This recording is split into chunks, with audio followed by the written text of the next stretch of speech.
नमस्कार बंधुरा केमन आছেন আপনারা आशा करी আপনারা সকলে ভালো আছেন। আজকে বুধবার বিকেল থেকেই ব্লগটা শুরু করলাম। অবশ্য ভিডিও রেকর্ডিংগুলো আমার অনেক দিন আগেই করা হয়ে গেছিল। মাঝে গেছিলাম একটু ঘুরতে, তো ঘুরতে যাওয়ার সময় বাড়ির যে গাছপালাগুলো, বিশেষত আমার বাড়িতে ইনডোর প্লান্ট আর ব্যালকনিতে অনেক অনেক ছোট ছোট গাছ আছে। মানে একটা থেকে আর একটা গাছ কেটে কেটে আমি অনেক গাছ বানিয়ে নিয়েছি। তো যখন কোথাও বেড়াতে যাই, বিশেষ করে 6 দিন বা 7 দিন সময় লাগে, তখন কি করতে হয়, হয়তো কারোর ওপরে দায়িত্বভার দিয়ে যেতে হয়, অথবা আশেপাশের বাড়িতে বলে যেতে হয়, বা বাড়িতে যদি থাকে কেউ তাকে দায়িত্ব দিয়ে যাওয়া যায়। কিন্তু এইটা তো আর সব ক্ষেত্রে সম্ভব হয় না, কারণ এমন একটা পজিশন আসে যে আমরা বাড়ির সকলে মিলেই কোথাও হয়তো ঘুরতে যাওয়ার প্ল্যান করি। ঠিক তখন কি হবে, কিভাবে এই গাছগুলো ভালো থাকবে, ঘুরে আসার পরও যেন অ্যাজ ইট ইজ সব কটা গাছ আমি যেন দেখতে পাই সতেজ হয়ে রয়েছে, সেই ভিডিওই আজকে আপনাদের সাথে শেয়ার করব। আশা করি এই ভিডিওটা অনেকের কাছে নানাভাবে উপকারে লাগবে। ভিডিওটা ভালো লাগলে আমার চ্যানেলের সাথে থাকবেন। এখানে কিছু আমি ইনডোর প্ল্যান্টও দেখিয়েছি, কিছু আউটডোর প্ল্যান্টও দেখিয়েছি। আর যেটা বলবো সেটা হচ্ছে কিছু এমন প্রসেস যেটা অবলম্বন করলে কিন্তু বন্ধুরা মোটামুটি দেখা যাবে যে গাছগুলো কম করে 7 থেকে 10 দিন কিন্তু ভালোই থাকবে। প্রথমেই হাতে একটা মোজা পরে নেবো। এই মোজাটা বেশ পুরনো মোজা, এগুলো আমি গাছের পাতা পরিষ্কারের জন্যই কিন্তু সচরাচর ইউজ করে থাকি। মোজাটা পরে নিয়েছি। এরপরে দেখাবো কি প্রসেসে করব।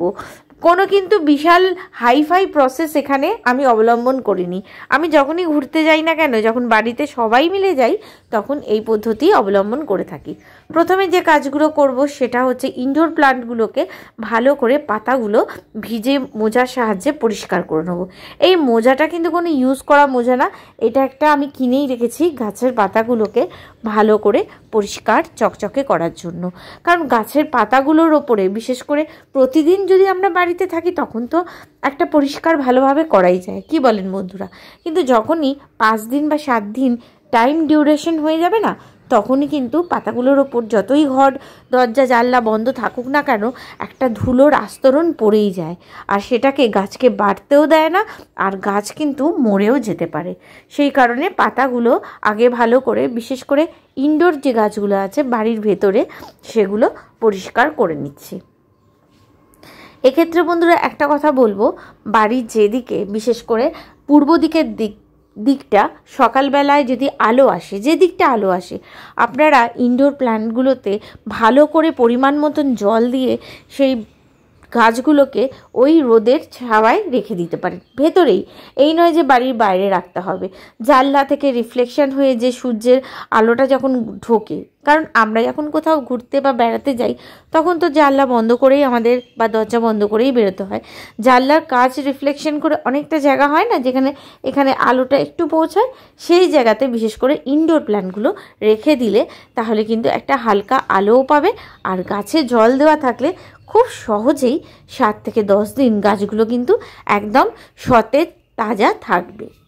তো প্রথমেই যেটা করে নেবো, ভালো করে ধুলোগুলো পরিষ্কার করে নেবো, তারপরে পরিমাণ মতন জল পুরো ভরে নেবো, ব্যাস। এখানে আর কিছু করার নেই।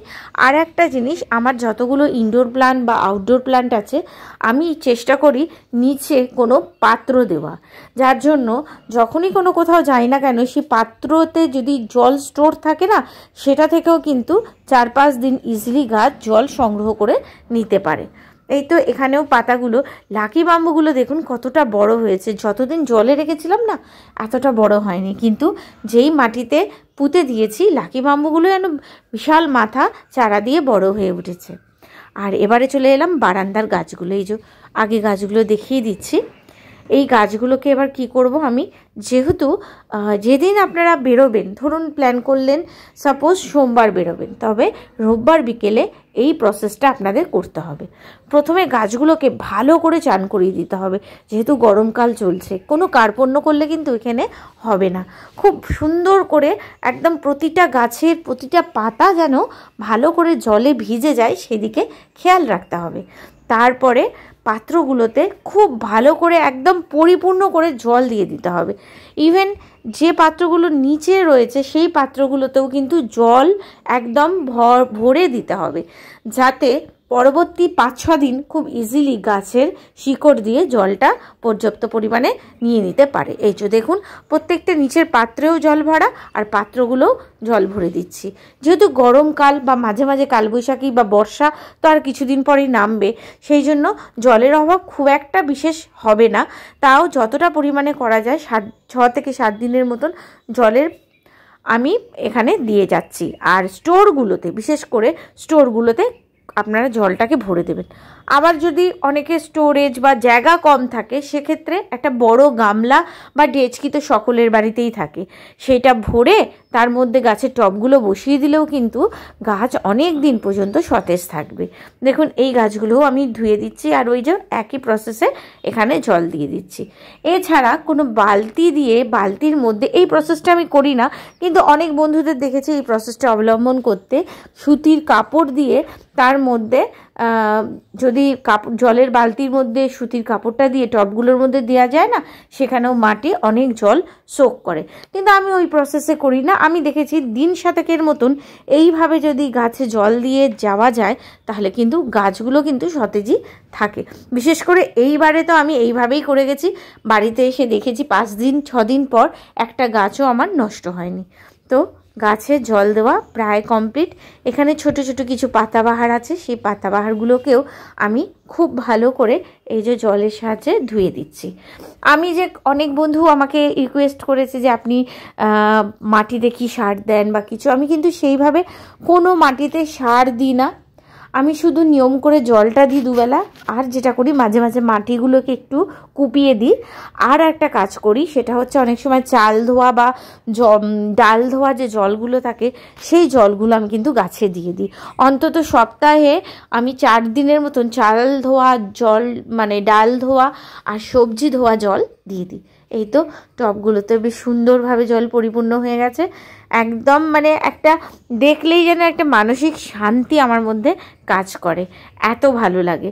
তো আবার কালকে সকালে যখন যাব আর একটু জল দিয়ে দেবো, ব্যাস, আর কিছু সেইভাবে দরকার পড়বে না। এইভাবে করে দেখুন, প্রত্যেকটা গাছ ভালো থাকবে আর আপনি নিশ্চিন্ত মনে বাড়ির ফ্যামিলি মেম্বারদের সাথে খুব একটা ভ্যাকেশন এনজয় করতে পারবেন। আর গাছগুলোর কথা আপনাকে চিন্তাও করতে হবে না।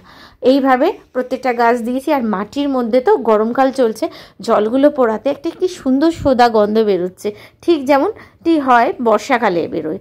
বর্ষাকালে যখন বৃষ্টি হয়ে যায়, মাটির মধ্যে বর্ষার জলটা পড়ার পর যে একটা সুন্দর সোদা সোদা গন্ধ বেরোয়, ঠিক সেরকম গন্ধ বেরোচ্ছে। এই যে দেখালাম, এই ভিডিওটা করেছি একদম যেদিনকে ঘুরতে যাচ্ছি সকালে। এই যে হালকা রোদের আলোটা রিফ্লেকশন পড়েছে, এখানেই আমি ইনডোর প্ল্যান্টগুলো একটু পরপর 1 by 1 গুছিয়ে রেখে যাব, হালকা যাতে রোদও লাগে আর গাছগুলোও ভালো থাকে। আর যেদিকে আউটডোর প্ল্যান্টগুলো আছে, সেগুলোও কিন্তু গাছগুলোকে একটু ছাওয়ার দিকে রেখে দিলে হবে, যেহেতু এগুলো ভেতরে থাকছে না। আর এখানে কিছু গাছের মধ্যে, মানে জলের মধ্যেও আমি মানি প্ল্যান্ট মানে বানিয়ে নিয়েছি। এই মানি প্ল্যান্টগুলো ভালো করে ধুয়ে সেই জলগুলো পরিষ্কার করে সম্পূর্ণ নতুন ফ্রেশ জল বেশি পরিমাণে ভরে দিয়েছি, যাতে কোনো সমস্যা না হয়। তো বন্ধুরা, এইভাবে করে দেখুন, আশা করি উপকৃত হবেন। আর আজকের ভিডিও যদি আপনাদের ভালো লেগে থাকে, অবশ্যই আমার পাশে থাকবেন আর ছোট্ট একটা কমেন্ট করে জানাবেন কেমন লাগলো আজকের ভিডিও। তাহলে আজকের মতন বিদায় নিলাম। সকলে ভালো থাকবেন, সুস্থ থাকবেন, সাবধানে থাকবেন। নমস্কার বন্ধুরা।